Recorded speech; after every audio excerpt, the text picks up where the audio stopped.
Hi friends, welcome to my channel. இன்னைக்கு நான் ராகி தோசை பண்ண போறேன். அது எப்படி பண்றேன்றதை நான் இப்ப காமிக்கிறேன். ராகி பவுடர், அத கேழ்வரகு மாவு.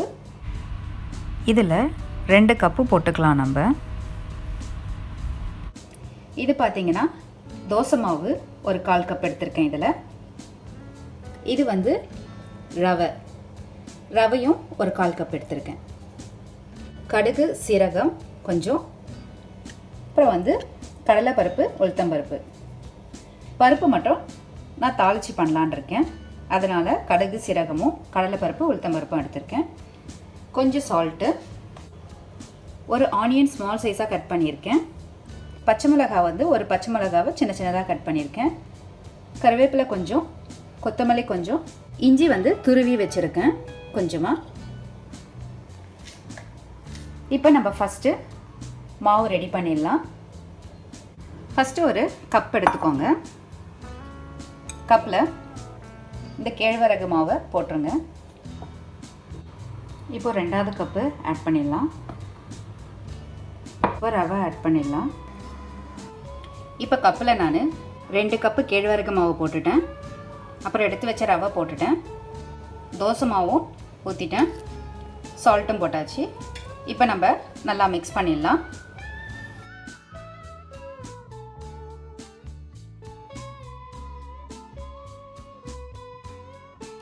இதில் தேவையான அளவு தண்ணி ஊற்றிட்டு நல்லா மிக்ஸ் பண்ணிடுங்க.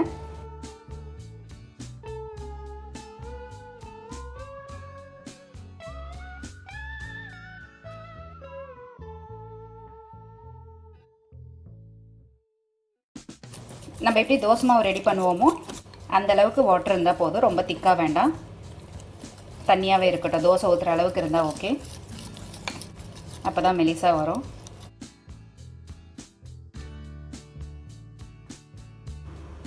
நல்லா மிக்ஸ் பண்ணியாச்சு. இப்போ நம்ம கட் பண்ணி வச்சுருக்க எல்லாம் போட்டுடலாம். பச்சை மிளகா, கருவேப்பிலை, கொத்தமல்லி, இஞ்சி, ஆனியன்.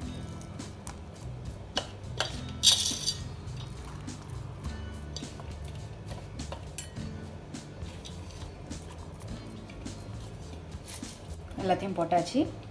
நல்லா மிக்ஸ் பண்ணி விட்டுருங்க.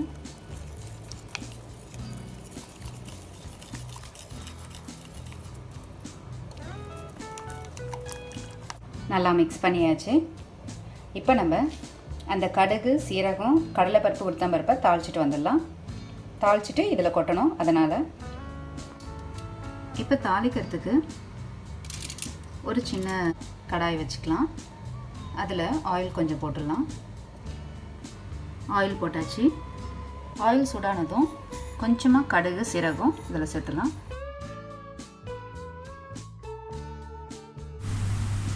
கடலைப்பருப்பு உளுத்தம் பருப்பு போட்டுடலாம்.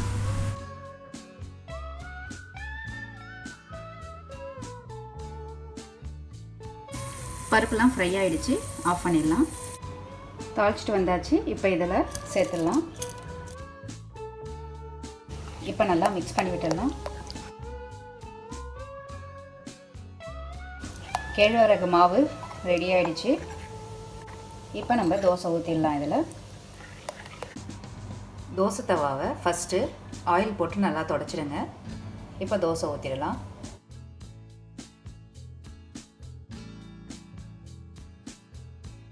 தோசையை தின்னா ஊற்றிடுங்க. இப்போ ஆயில் போட்டுருங்க. எப்பவுமே தோசைக்கு நல்லெண்ணெய் யூஸ் பண்ணுறது பெட்டர். தோசைக்கு ஒரு மூடி போட்டு மூடிடுங்க. அப்போ தான் கொஞ்சம் நல்லா வேகும். கேழ்வரகு தோசைன்றதுனால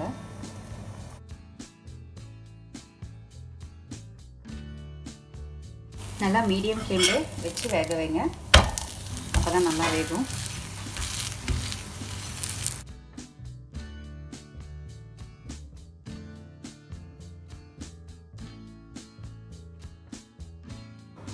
இப்போ நம்ம தேங்காய் சட்னி பண்ணிடலாம். தேங்காய் சட்னிக்கு பச்சை மிளகாய் 3 எடுத்துருக்கேன். தேங்காய் கொஞ்சம், உடச்சக்கடலை கொஞ்சம். தேங்காய் எப்போவுமே துருவிலாம் போடாதீங்க, சட்னிக்கு நல்லா இருக்காது.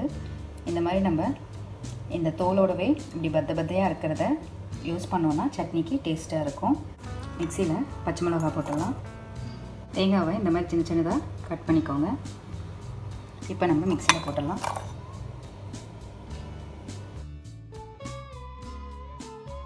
இதில் சால்ட்டு போட்டுடலாம். போட்டுட்டு இப்போ மிக்சியை அரைச்சிட்டு வந்துடலாம். கொஞ்சம் இந்த அளவுக்கு அரைச்சா போதும். இப்போதைக்கு இதில் உடச்சக்கல்லை சேர்த்துடலாம்.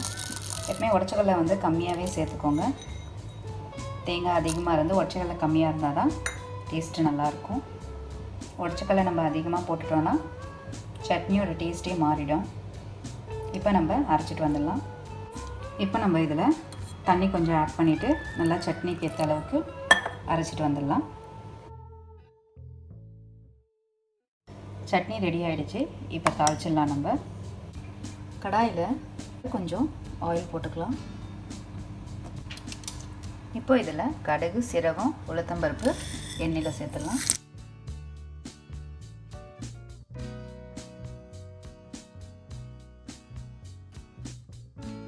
இது காஞ்ச மிளகா கிள்ளி வச்சுருக்கிறேன். இது ஆப்ஷனல் தான். உங்களுக்கு வேணா போட்டுக்கோங்க, இல்லைனா பரவாயில்ல. கருவேப்பிலையும் கிள்ளி வச்சுருக்கேன், சேர்த்துறேன். பெருங்காயத்தூள் போட்டுறேன்.